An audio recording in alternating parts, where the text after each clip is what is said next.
അതിന്റെ അകത്തെ നല്ലപോലെ ഒന്നമ്പത്.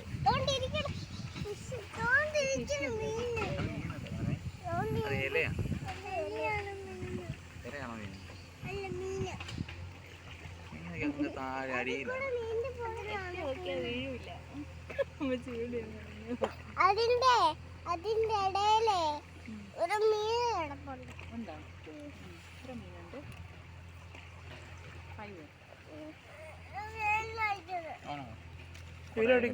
ചെയ്യാൻ പറ്റും.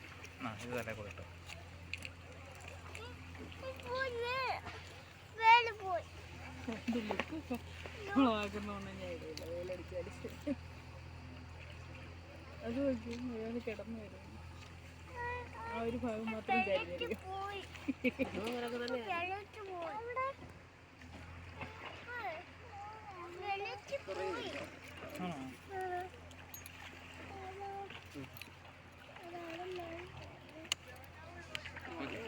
കാറ്റൊന്നുമില്ല.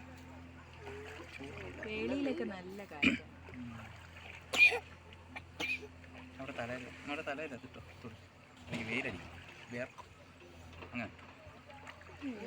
അങ്ങനെ ശുണ്ടിയാണ്.